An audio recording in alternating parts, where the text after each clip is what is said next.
Here, let's go over this article right here, guys.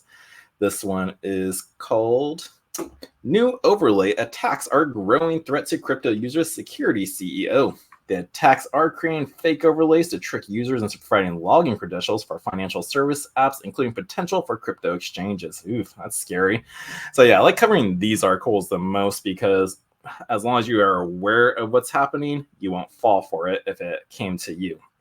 So yeah, let's hear about this attack, what they're doing to get people to put in their login credentials like to these exchanges out there. So here we go, let's find out.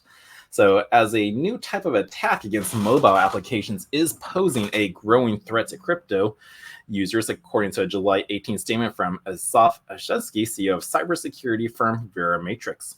Let's zoom in. Now, the new threat is called an overlay attack. It works by creating a fake interface on the user's device. This interface is then used to phish information from the user, including usernames, passwords, and even 2FA codes. Oh, that one's scary. You really don't want these to be taken away.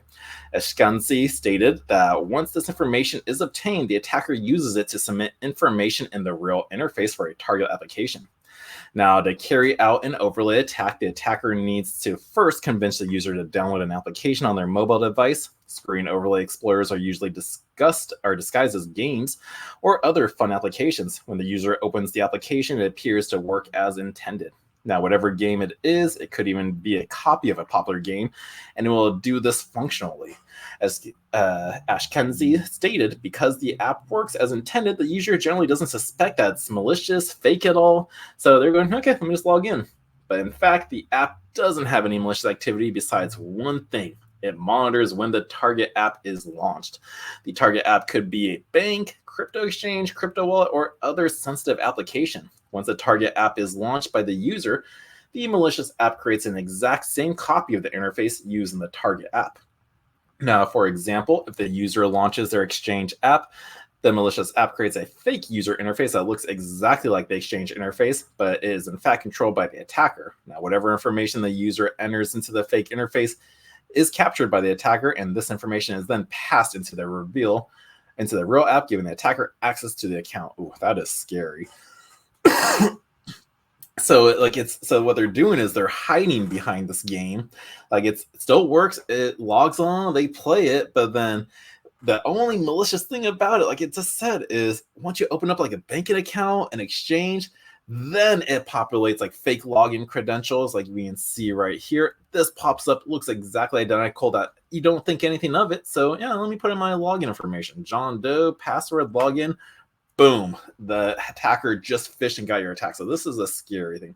So be very cautious on the apps you download out there. And again, when you want to get official links, just go to the CoinMarketCap, CoinGecko, whichever one, choose the token or project or whatever it is you're using, and then down here, website, white paper, Twitter, these are the official links.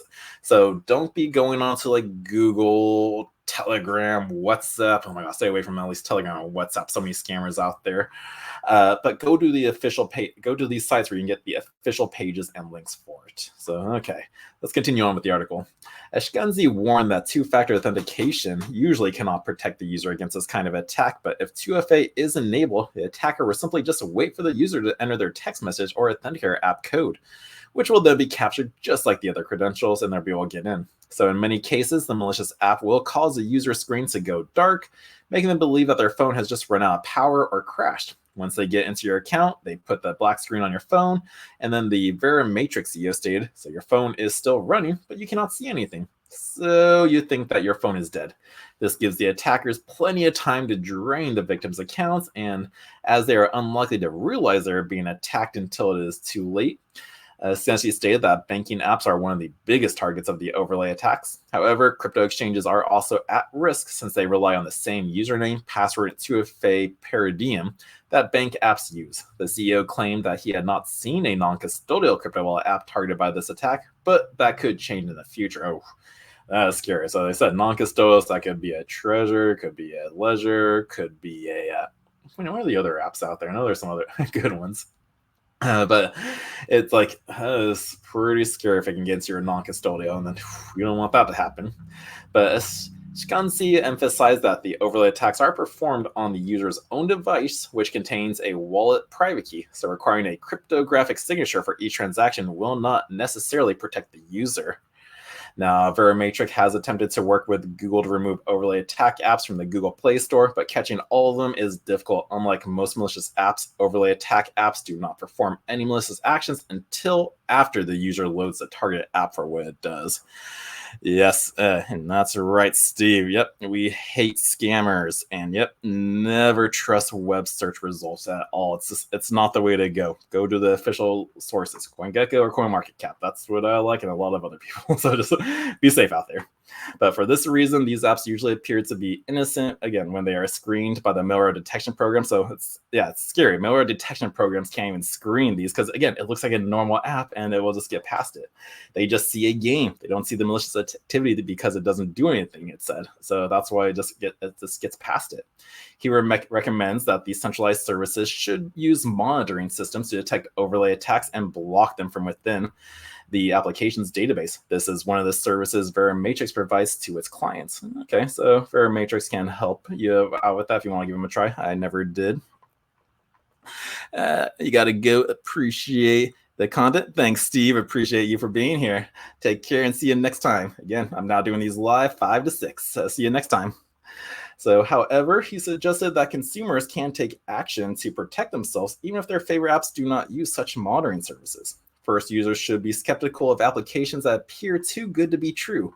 If you see something that gives you games that usually cost money or something that is really good and it's free, you need to suspect that it might be pretty sketchy. Now, second, users should not give applications permissions that they do not need, as overlay attacks can perform without a user giving the app permission to create an overlay. So you know how every time you download an app, it always gives you, or even go to a website, it's like, do you allow this app to give you permission? Always click no. Never give those apps access to anything. So just a little tip there.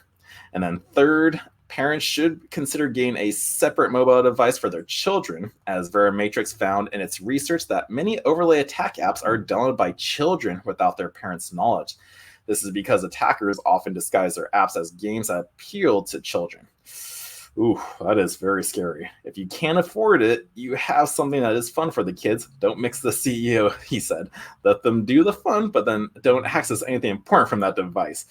So, oh my goodness, that is crazy. Malware continues to threaten crypto users.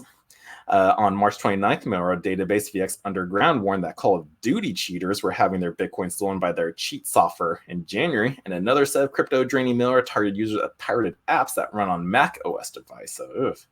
So yeah, that's a good little tip out there for the parents. Let's maybe have a separate phone for your grandkids or your children, just because I know I see my sister and my mom and then like her grandkids like, yeah, oh, here's that phone. Like, yeah, just take it. Like play a game, download this one for you. And this could be happening without them knowing. So they go into the bank account, overlay happens, they get their login, you think your phone's dead, and next thing you know, all your funds are gone. So definitely be very careful out there. This is something now to be really aware of. Like, you can't detect it when it happens. Like, how are you going to know? But just be very safe out there. Again, I only get true authentic apps, true like places where you're going to download them, and yeah, be safe out there, guys. Like, scammers, they suck, and they're always going to be evolving and trying to find new ways to get your money. So just be careful out there.